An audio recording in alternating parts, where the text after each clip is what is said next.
গাজার কেন্দ্রীয় শহরের একটি মসজিদে বোমা হামলা চালিয়েছে ইসরায়েলি বাহিনী। এ সময় ২১ জন মারা গেছেন, আহত হয়েছেন অসংখ্য মানুষ।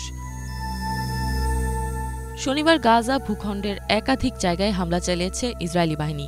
ইসরায়েলি যুদ্ধবিমান দ্বারা গাজার উত্তরাঞ্চল, গাজা শহর, জাবালিয়া, নুসেইরাত এবং আল বুরেজ বাস্তু শিবিরে ব্যাপক হামলা চালায় তারা।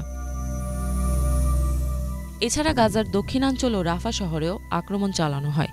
এ সময় নিরীহ ২ শিশুসহ কমপক্ষে ১৫ জন প্রাণ হারিয়েছেন। বেশিরভাগ অঞ্চলেই ব্যাপক ক্ষয়ক্ষতি হয়।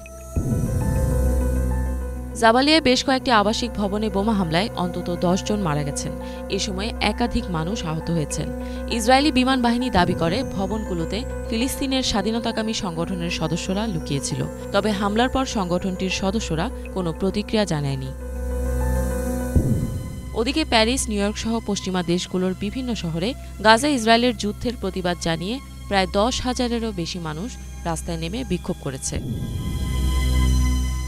৭ অক্টোবর থেকে গাজায় চলমান ইসরায়েলি হামলায় ফিলিস্তিনিদের মৃতের সংখ্যা বেড়ে ৪১,৮২৫ জনে পৌঁছেছে। এই যুদ্ধে কমপক্ষে ৯৬,৯০০ জন আহত হন। ইফাত জাহান, বাংলাভিশন।